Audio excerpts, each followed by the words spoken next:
ఏంటంటే ఇది ఇది ఇది ఇంత భౌతికంగా మనం ఈ రూమ్ వేసేటప్పుడు కూడా అసలు ఏం పూజ లేదు, ఏం లేదు. పూజ చేస్తాం సార్ అంటే కొట్టుకుంటే ఇంకా మేసరికే కొట్టుకొని చేసుకో అనే చెప్పిన సందర్భం ఉంది. అటువంటిది పిరమిడ్ పూజ అనే వరకే ఎంత అద్భుతం, ఇంత శోభాయమానంగా, ఇంత అద్భుతంగా, ఇంత ప్రకృతి రమణీయ, ఇంత సంధ్యావేళలో, ఇంత అద్భుతమైన సంధ్యా సమయంలో మనం ఎంత ఈ ఈ పూజా కార్యక్రమమే చాలా ఆనందకరంగా అనిపిస్తుంది నాకు. ఇది యొక్క పిరమిడ్ యొక్క ఎనర్జీ, ఇది శక్తి, అది ఆ శక్తి ఆ విధంగా పనిచేస్తుంది.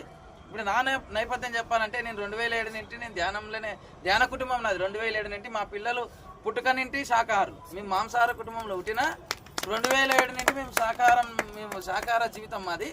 మేము శాకాహారంలోనే మేము ఉన్నాము, మాది ధ్యాన కుటుంబంలోనే ఉన్నాము. అయితే మేము 2008లో ఇది గృహప్రవేశం అయింది. ఆ రోజు చాలా పెద్ద ఎత్తున ధ్యాన కార్యక్రమం చేసి ఈ గృహప్రవేశం చేయడం జరిగింది. ఇది ప్రకృతి ఏం మాయనో ఏమో అని మళ్ళీ ఇది పైన వేస్తే కూడా నేను ధ్యానంతోనే నేను దీన్ని గృహప్రవేశం చేయాలి, కానీ ఊగపోకూడదని ఈ ప్రకృతి ప్రేరణ ఎంత బలంగా ఉంది అంటే నా వెనుక ఎంత ప్రకృతి శక్తి నా వెనుక నడిపిస్తుంది నన్ను అంటే ఇదే నాకు నిదర్శనం అనిపిస్తుంది.